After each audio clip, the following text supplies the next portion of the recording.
तो आधारभूत संरचना वाले चैप्टर के अगले पार्ट 4 के कुछ क्वेश्चंस करते हैं। राजस्थान राज्य में ऊर्जा की उपलब्धता के संदर्भ में निम्नलिखित कथनों पर विचार कीजिए।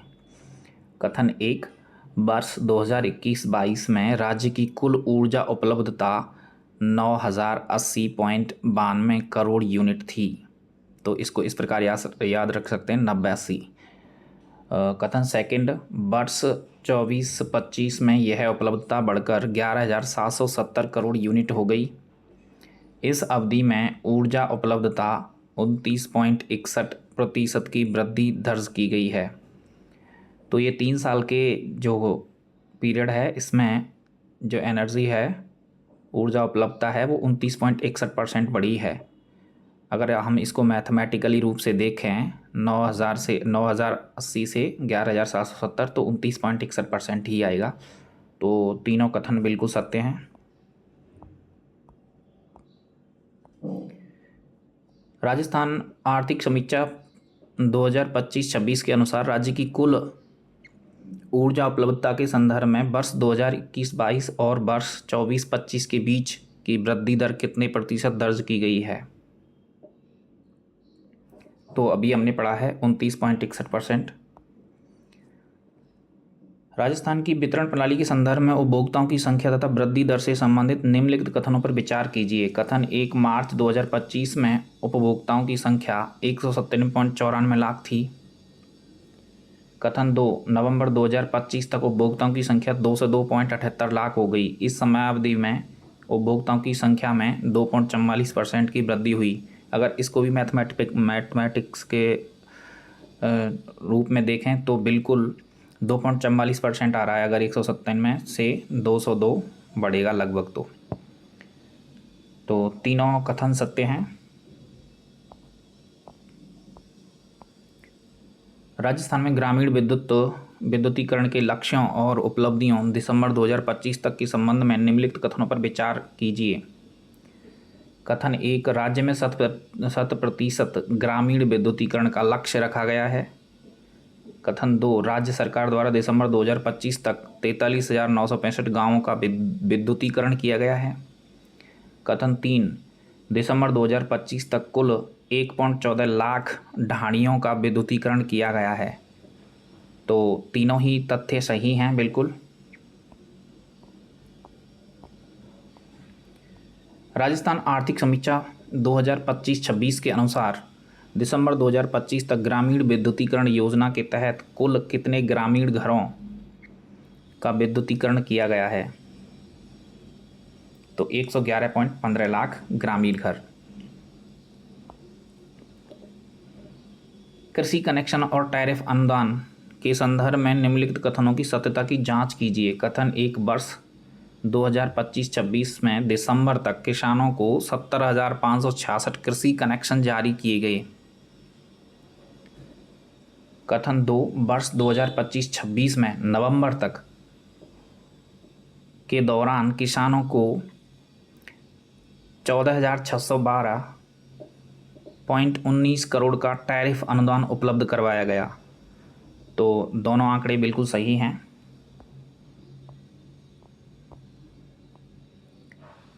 प्रधानमंत्री कुसुम योजना के प्रारंभ और मंत्रालय के संदर्भ में सही कथनों को पहचानिए।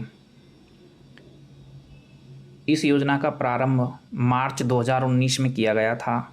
कथन 2, यह योजना नवीन और नवीनीकरणीय ऊर्जा मंत्रालय भारत सरकार के अंतर्गत संचालित है।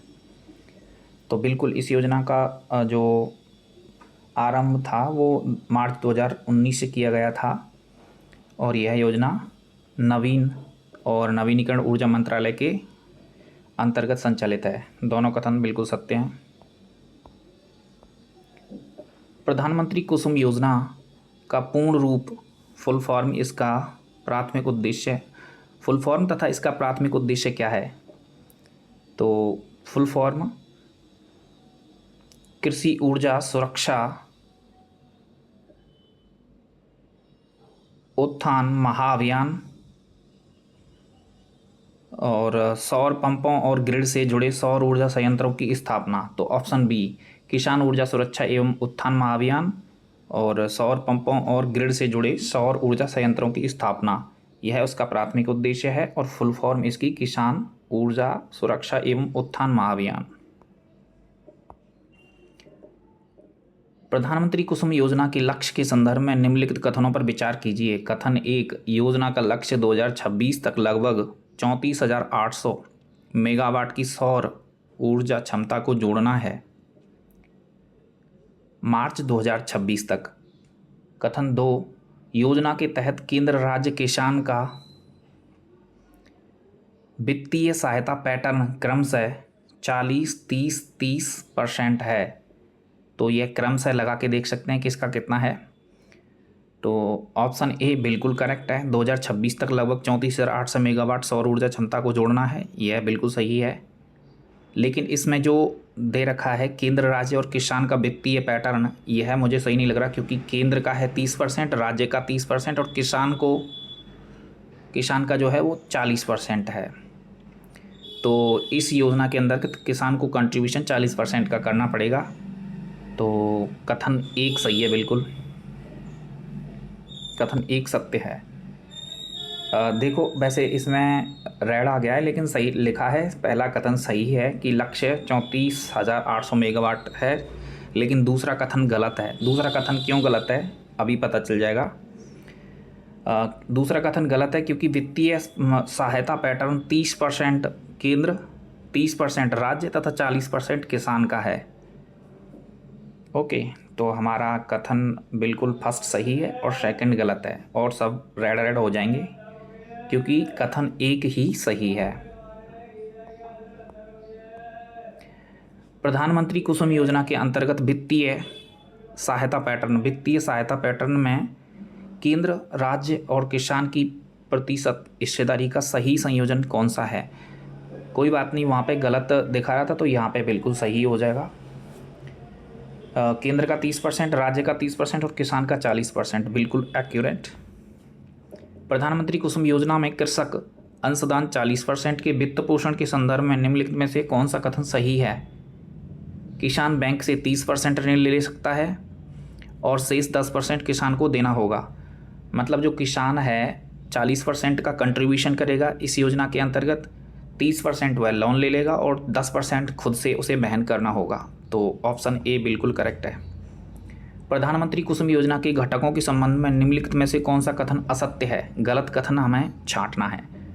कथन 1, 500 किलोवाट के 2 मेगावाट क्षमता तक के नवीनीकरणीय सौर ऊर्जा संयंत्रों की स्थापना। तो कथन जो घटक ए है उसके अंतर्गत, घटक बी के अंतर्गत 7.5 HP क्षमता तक के 20 लाख सौर ऊर्जा चालित कृषि पंपों की स्थापना, ये घटक बी के अंदर। घटक सी के अंदर ग्रिड से जुड़े 10 HP क्षमता के 35 लाख कृषि पंपों का सौरीकरण। कथन डी, योजना का मुख्य उद्देश्य सौर पंपों और ग्रिड से जुड़े सौर ऊर्जा संयंत्रों की स्थापना करना है। तो 4 तो बिल्कुल सही है, सिंपल सा कथन है।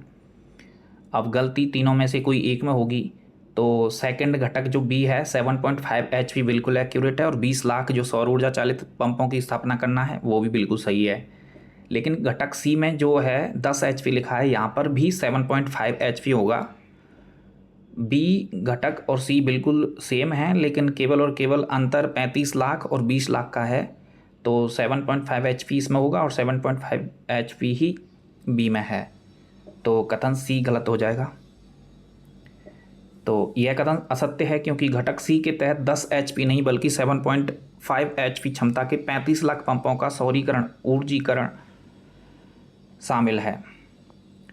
कथन 1 भी हमारा सही है, 500 किलोवाट से 2 मेगावाट क्षमता तक के नवीनीकरण सौर ऊर्जा संयंत्रों की स्थापना करना।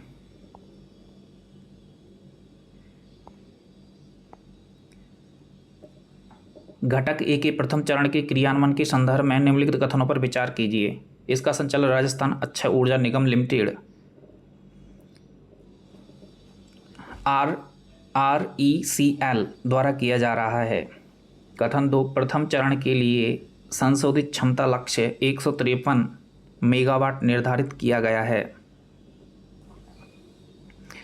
तो RRECL का full form Rajasthan renewable energy corporation limited है।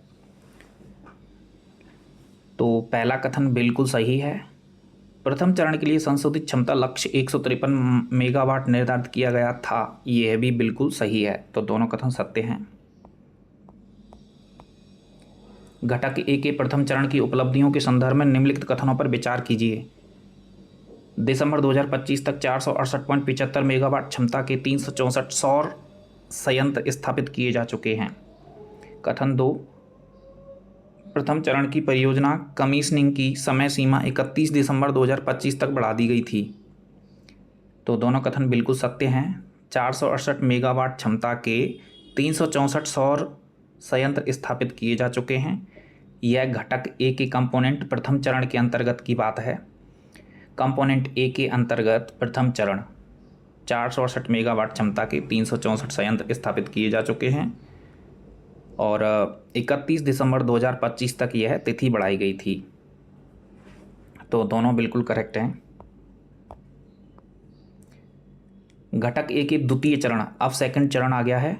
संचालन राजस्थान डिस्कॉम के संबंध में निम्नलिखित कथनों की सत्यता की जांच कीजिए। अब देखो, वहाँ पर विभाग था लेकिन यहाँ पर राजस्थान डिस्कॉम आ गया। द्वितीय चरण को 13 जुलाई 2024 को राजस्थान सरकार के ऊर्जा विभाग के निर्देशानुसार डिस्कॉम को हस्तांतरित किया गया। बिल्कुल करेक्ट है। इस चरण के तहत 1000 मेगावाट का लक्ष्य निर्धारित किया गया, यह भी बिल्कुल सत्य है। तो दोनों कथन सत्य हैं। घटक ए के द्वितीय चरण में निर्धारित 1000 मेगावाट के लक्ष्य को 3 डिस्कॉमों में किस प्रकार डिवाइड किया गया है, इसका इसमें प्रश्न है। तो JVVNL, AVVNL तथा JDVVNL में किस प्रकार विभाजित किया गया है, यह बताना है। तो इसमें आंकड़ा याद रखना है 335, 330 और 335। तो JVVNL 335 मेगावाट, AVVNL 330 मेगावाट और JDVVNL 335 मेगावाट। तो ऑप्शन ए। दिसंबर 2025 तक घटक ए के द्वितीय चरण के तहत कितने विद्युत संयंत्र सफलतापूर्वक स्थापित किए जा चुके हैं तथा उनकी कुल क्षमता कितनी है। तो दिसंबर 2025 तक घटक ए के द्वितीय चरण के अंतर्गत 6 विद्युत संयंत्र स्थापित किए जा चुके हैं और उनकी क्षमता 11 मेगावाट है। घटक ए के तृतीय चरण संशोधित के संबंध में निम्नलिखित में से कौन से कथन सही हैं। तृतीय चरण का संशोधित लक्ष्य कितना है, वह देखना है। तो तृतीय चरण का संशोधित लक्ष्य 3700 मेगावाट निर्धारित किया गया है, यह बिल्कुल सही है। घटक ए के तृतीय चरण के आरंभिक क्षमता वितरण कैपेसिटी डिस्ट्रीब्यूशन के संबंध में निम्नलिखित कथनों पर विचार कीजिए। राजस्थान ऊर्जा विकास और IT सर्विस लिमिटेड जयपुर द्वारा 5000 मेगावाट क्षमता का वितरण तीनों डिस्कॉमों में किया गया था। यह शुरुआत वाली बात हो रही है, बाद में चेंज हो गया था।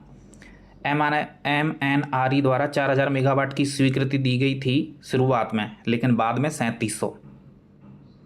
तो MNRE द्वारा बाद में 3700 की दी गई थी, शुरुआत 4000 मेगावाट की थी, तो 3700 बाद में हुआ था। तो दोनों कथन फिर भी सही हैं।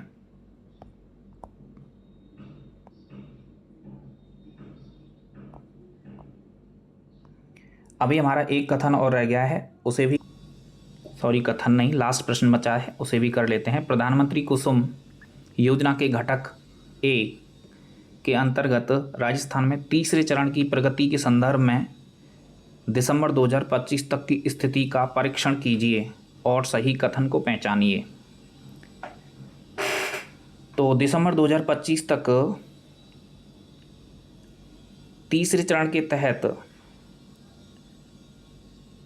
एक सौर ऊर्जा संयंत्र जिसकी क्षमता 2 मेगावाट है की स्थापना सफलतापूर्वक की गई है। तो तीसरे चरण के अंतर्गत लास्ट में क्या अब तक हुआ है, इसके बारे में यह क्वेश्चन है। तो ऑप्शन सी बिल्कुल सत्य है।